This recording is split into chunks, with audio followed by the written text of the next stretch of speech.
무엇이 놀라운 일인가 라고 하는 제목으로 함께 말씀을 나누고자 합니다. 예수님의 권생에는 주로 갈릴리 호수 인근과 예루살렘을 배경으로 그려집니다. 그리고 가끔은 갈릴리 호수 북쪽인 이방 지역도 나오지요. 오늘 설교의 본문인 마가복음 7장 31절에 갈릴리 호수 북쪽에 속하는 지명 세 곳이 등장합니다. 두로, 시돈, 데가볼리입니다. 그곳은 유대인들이 낮추어 보는 이방인들이 살고 있는 곳입니다. 경건한 유대인들은 그러한 이방인들과 접촉하는 것을 좋아하지 않습니다. 왜냐하면 이방인들은 선택받지 못한 사람들이지요. 자신들이 하나님의 백성이기 때문에 선택하지 못함을 받은 그들, 하나님 백성 아닌 그들을 만나는 것을 불경건하다고 생각했습니다. 그런 이러한 유대인들의 생각을 뒤집는 사건이 사실 두로에서 벌어지게 됩니다. 바로 앞전의 말씀인데요. 두로에 더러운 귀신들이 어린 딸을 둔 여자가 예수님을 찾아와서 발 앞에 엎드리는 사건이 발생하게 됩니다. 이 여인은 헬라인이고 수로보닉의 족속이라고 성경은 말합니다. 그녀는 예수님의 발 앞에 엎드려 자신의 딸을 고쳐달라고 말합니다. 이때 예수님께서는 자녀의 떡을 취하여 개들에게 던짐이 마땅하지 않다라고 하십니다. 비유적인 표현일 뿐입니다. 이때 여성은 개들도 아이들이 먹던 부스러기를 먹습니다라고 예수님의 비유에 만만치 않게 맞대응을 합니다. 결국 어떻게 됩니까? 그녀의 딸은 고침을 받습니다. 이 사건 바로 앞에 있는 것이 예루살렘에서 온 바리새인들이 예수님과 예수님의 제자들의 행동에 대해서 비난했던 이야기입니다. 오늘 성경에서는 그 두 가지를 대조적으로 보입니다. 바리새인들, 유대인 중에서 엘리트라고 자부하였던 이들이고, 다른 한쪽은 불건전하다, 하나님께 택함을 받지 못하였다라고 말하는 이방 여성입니다. 그런데 복음서 마가복음의 평가는 정반대로 그려지고 있습니다. 두로와 시돈에서의 또 데가볼리에서의 그러한 모든 사역을 마치시고 예수님과 그의 제자들은 다시금 갈릴리 호수 지역으로 내려오게 됩니다. 예수님께서 두로 지역에서 귀신 들린 소년을 고쳤다는 소문이 들린 것 같습니다. 사람들이 한 사람을 예수님께 데리고 옵니다. 성경에서 그는 오늘 기가 먹고 말을 더듬는 사람이다라고 기록합니다. 예수님께서는 참으로 다양한 사람들을 고쳐 주셨습니다. 그런데 오늘의 고치시는 장면은 복음서에 나오는 여러 치유의 장면 중에서도 특이한 점이 있습니다. 먼저 예수님께서는 그를 사람들과 떼어 놓으셨다는 것입니다. 왜 떼어 놓으셨던 걸까요? 아마도 지금 현재 이 사람의 불안한 심리를 안정시키고자 했던 것일 수도 있을 것 같습니다. 많은 사람들에게 둘러싸여 있고 또 지금 무슨 일이 벌어지는지 모르는 이 사람을 안정시키고자 그를 먼저 사람들의 곁에서 떼어 놓습니다.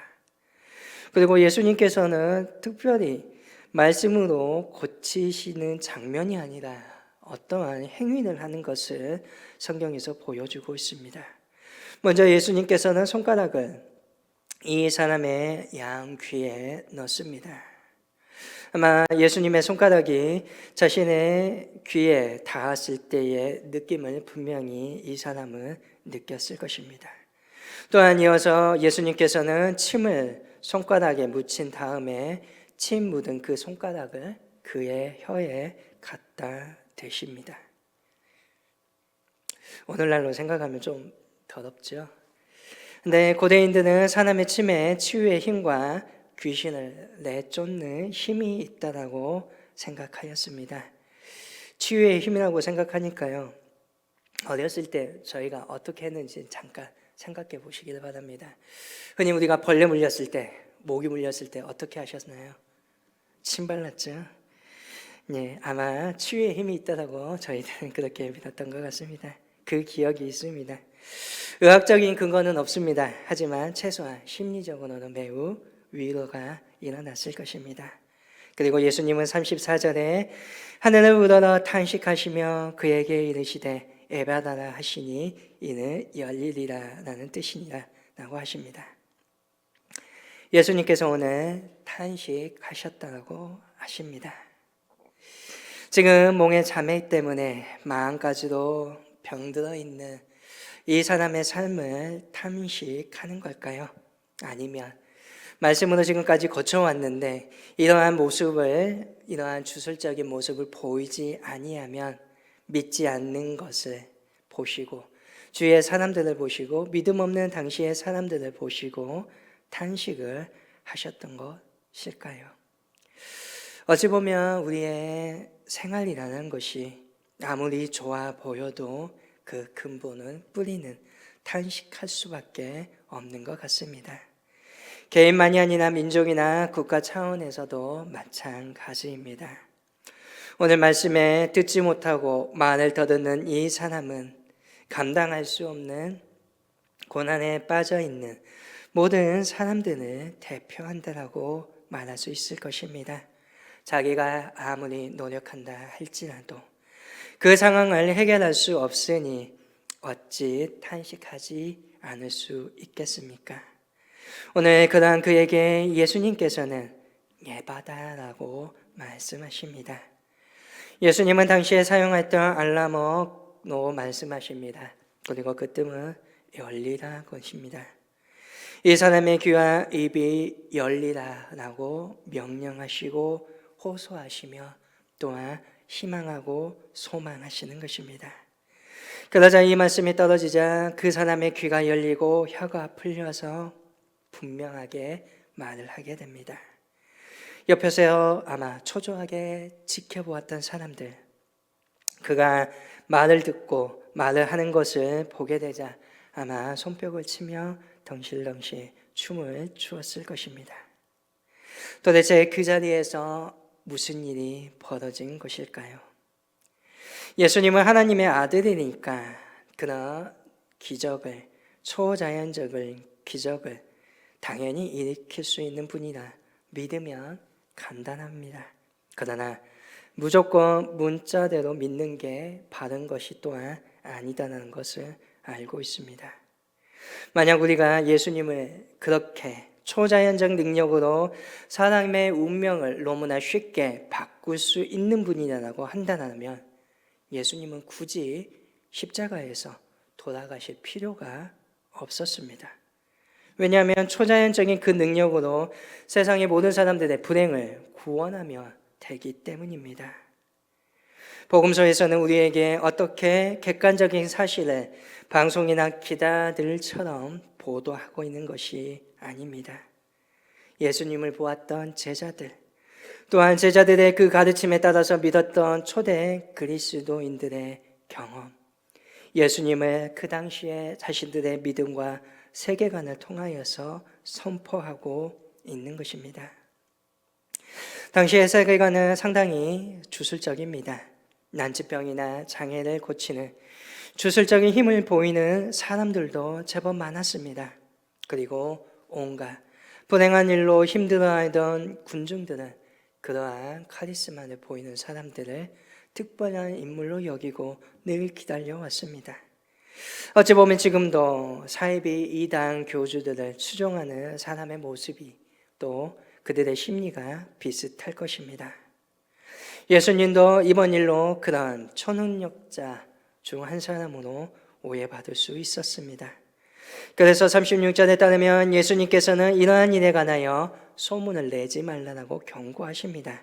그러나 그렇게 단속하면 할수록 그 소문은 더욱더 널리 퍼집니다. 왜냐하면 사람들은 그러한 일을 좋아하기 때문입니다.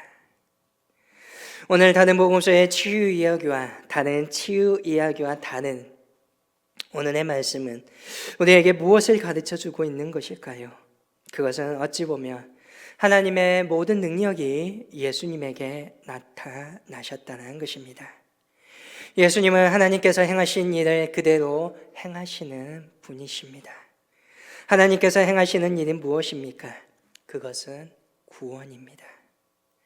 하나님의 구원을 실행하는 이가 바로 메시아입니다. 유대인들은 메시아를 기다렸습니다. 이사야 35장에는 하나님의 거룩한 길을 노래합니다. 그 거룩한 길은 메시아의 길입니다. 이사야 35장 4절, 5절, 7절을 보게 되면 하나님이 오신 너희를 구하시리라. 그때 맹인의 눈이 밝힐 것이며 못 듣는 사람의 귀가 열릴 것이며 뜨거운 사막이 변하여 못이 될 것이며 메마른 땅이 변하여 원천이 될 것이다 라고 하십니다. 이사야의 거룩한 길에 대한 노래, 현실에서는 거리가 매우 먼 이야기입니다. 하나님께서 오셔서 깜깜한 이 현실을 완전히 밝은 빛으로 채운다는 게 확 눈에 드러나는 일이 아니지 않습니까? 이사야는 사람의 힘으로 세상을 구원받을 수 없음을 알고 있습니다. 오직 하나님만이 오셔야 됩니다. 오시는 그 하나님이 바로 메시아입니다. 이사야의 거룩한 길에 대한 이 노래, 이것을 알고 있는 제자들과 초기 그리스도인들은 예수님이야말로 하나님의 모든 능력을 행사하시는 분, 구원을 이루시는 메시아로 믿습니다.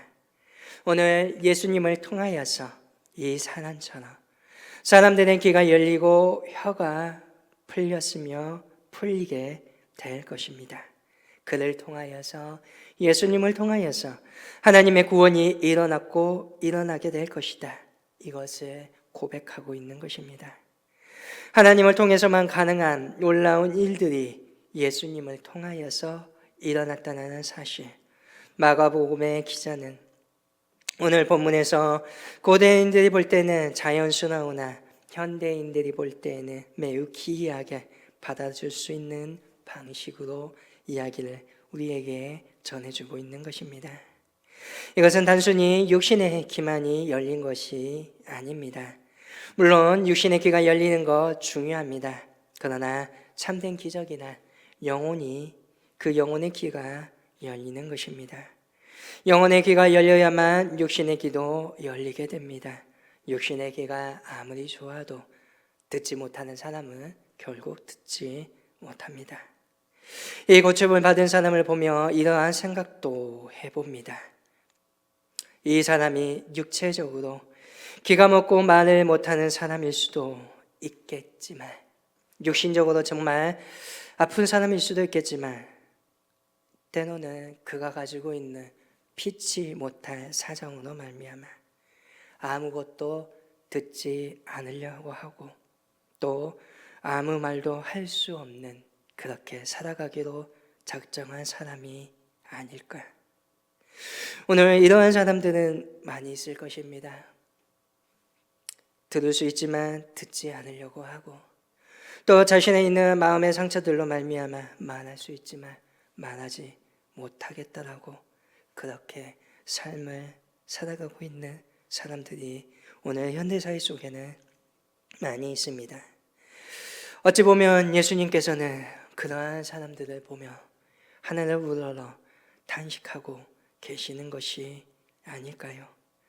오늘 그는 예수님을 만나서 그 자신의 속에 말할 수 없는 문제와 그의 사연이 해결되고 귀가 열리고 다시금 말할 수 있게 된 것이 아닐까요? 어찌 보면 그것이야말로 기적 중에 기적일 것입니다. 우리는 정말 필요한 소리를 예민하게 들을 줄 알고 정말 중요한 말을 할 줄 아는 그러한 사람들입니까? 아니면 우리 역시 오늘 이 사람처럼 마음의 문제 또 내가 짊어지고 있는 질고들로 말미암아 귀를 닫고 입을 막아버리는 내 영혼의 상처만이 산만하게 남아있는 사람들입니까? 오늘 말씀을 기록한 사람이 하고 싶은 말은 아마 37절일 것입니다. 이 사건만이 아니라 예수님의 공생의 전체, 아마 이 한 구절에 담겨 있다라고 해도 과언이 아닐 것입니다. 37절에 말합니다. 사람들이 심히 놀라 이르되 그가 모든 것을 잘하였도다. 못 듣는 사람도 듣게 하고 말 못한 사람도 말하게 한다 하니라. 사람들이 심히 놀랐다라고 합니다. 예수님을 통해서 모든 일이 좋게 되었기 때문입니다. 좋게 되었다는 것은 이 모든 일 속에 나쁜 그의 운명도 포함됩니다. 나쁜 운명이 뭡니까? 바로 듣지 못한 것과 말하지 못한 것입니다. 이제 그가 듣게 되고 말하게 되었다는 것입니다. 이것은 예수님을 통하여서 하나님의 구원이 이루어진 것입니다. 오늘 이 일이 놀라운 일입니다. 이 사람의 육신의 귀가 뚫리고 그의 눈이 밝아진 것이 놀라운 것이 아니라 예수님을 통하여서 이 사람에게 하나님의 구원이 이루어졌다는 것, 이 사실이 놀라운 일입니다. 이 놀라운 사실을 제자들과 그리스도인들의 온 천하에 전하며 다닙니다. 예수님이야말로 하나님께서 보내주신 구원의 길을 이루는 메시아임을, 이 놀라운 사실에 귀를 기울이라고 전하고 있는 것입니다. 여기 마술처럼 기적이 일어났으니까 와서 구경해 보라는 것이 아니라 예수님 그 자체가 참으로 놀라우신 분, 그에게 일어난 일이 놀라운 사건임을 오늘 제자들은 고백하고 전하는 것입니다. 많은 사람들이 그리스도교의 이러한 믿음과 선포를 대수롭지 않게 생각할 수도 있습니다. 그들은 오히려 다른 것들을 놀라워할 것입니다. 세상의 사람들이 소위 대박이라고 하는 것들이 무엇입니까? 모든 일들이 잘 풀린다는 뜻으로 그렇게 말하지만 그러한 방식으로 보게 되면 놀라운 일이 무엇인지, 정말 진정한 놀라움이 무엇인지 분간하지 못하게 될 겁니다. 아니요, 어찌 보면 현대에 오늘 살아가는 우리들은 그러한 놀라운 일에 관심이 없을 수도 있습니다. 어찌 보면 기껏해야 인류대학에 들어가거나 대기업에 들어갈 정도가 만족하면서 살아가겠지요. 그냥 재미가 있을 만한 이야기에 귀를 기울일 뿐입니다. 그것들은 권태로운 삶의 일시적인 생기만을 제공해 줍니다. 그리고 그 순간이 지나면 다시금 우리는 우리의 영혼은 계속해서 목말라하며 무언가를 갈급하게 될 것입니다. 교회 밖에 있는 사람들은 예수님과 그에게 일어난 일이 도대체 무엇이기에 놀라울 만한 것이냐라고 질문할 것입니다.